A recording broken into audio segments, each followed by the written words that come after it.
Baik, sebelum kita membahas tentang peranan industri halal dalam perekonomian Indonesia, hendaknya kita memahami terlebih dahulu apa itu produk halal.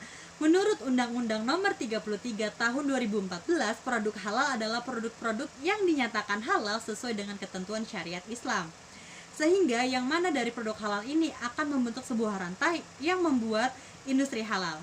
Pengertian dari KBBI, industri sendiri artinya memproses atau mengolah, dan halal artinya adalah diizinkan dengan ketentuan syara.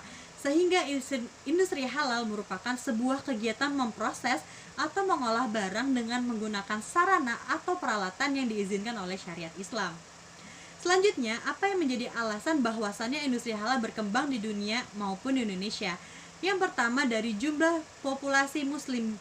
Di dunia sendiri ada sekitar 1,9 miliar jiwa memeluk agama Islam dan menempatkan Islam sebagai agama terbesar kedua di dunia.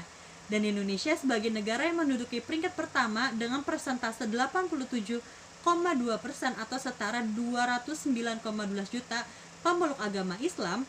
Hal ini menandakan bahwasannya ini merupakan sebuah pasar dan target pasar yang sangat besar. Sehingga karena hal ini akan menimbulkan sebuah gaya hidup yang baru, yaitu adalah halal lifestyle. Halal lifestyle merupakan suatu hal yang menjadi kebutuhan atau kewajiban seorang muslim dan harus diterapkan pada kehidupan sehari-hari. Namun pada saat ini halal lifestyle bukan hanya digunakan oleh seorang muslim, namun juga non-muslim di kehidupan sehari-harinya. Kedua, adanya sebagian besar bahan baku halal. Merujuk pada surah Al-Baqarah ayat 29 tentang kehalalan makhluk Allah secara umum dan surah Al-Baqarah ayat 173 tentang hal-hal yang diharamkan oleh Allah. Dan ketiga adalah mata rantai perekonomian. Hal ini menjadi salah satu alasan karena adanya poin ke-1 dan poin kedua. Adanya pangsa pasar yang memiliki market size yang sangat besar, adanya kebutuhan dari masyarakat atas produk halal, dan yang ketiga adanya bahan baku yang tersedia. Maka dari hal itu akan menimbulkan aktivitas ekonomi yang saling berhubungan. Lalu, bagaimana perkembangan industri halal di Indonesia? Diawali melalui sektor keuangan pada tahun 1992 dengan berdirinya Bank Syariah pertama, yaitu Bank Muamalat. Hal ini menjadi cikal bakal perkembangan dari industri halal di Indonesia. Dengan telah melewati beberapa tahun dan semakin banyak perusahaan dalam sektor keuangan merambah dan membangun bank syariah, serta telah terbukti bahwasannya bank syariah lebih stabil pada masa krisis ketimbang bank konvensional lainnya. Lalu, pada tahun 2017, Indonesia telah mengonsumsi barang dan jasa halal sebesar 218,8 miliar US dollar.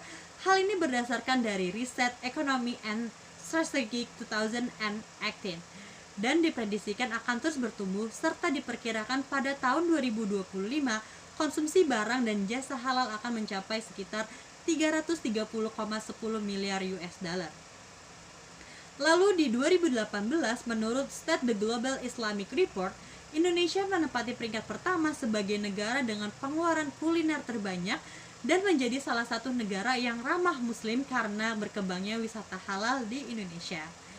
Dan di 2019, di bidang perbankan syariah telah berhasil atau tumbuh sebesar 6,8%. Hal ini akan menjadikan hal yang tren positif dan akan terus bertumbuh. Lalu menurut Islamic Finance Country Index, industri halal telah menyumbangkan sebesar 3,8 miliar US dollar untuk produk domestik bruto, serta mendatangkan 1 miliar US dollar untuk investasi asing, dan sehingga telah membuka lapangan pekerjaan baru dengan besaran 127.000 setiap tahunnya.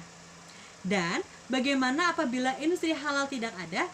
Pastinya negara akan kehilangan sumber pendapatan negara yang sangat memiliki potensial yang besar. Lalu akan semakin banyak pengangguran, kemiskinan, dan ketidakmerataan ekonomi, serta negara akan kehilangan daya saing dan daya beli dari masyarakat karena adanya ketidakpercayaan atau rasa ragu dari masyarakat atas produk tersebut. Dan hal itu akan menjadi masalah baru di kemudian hari.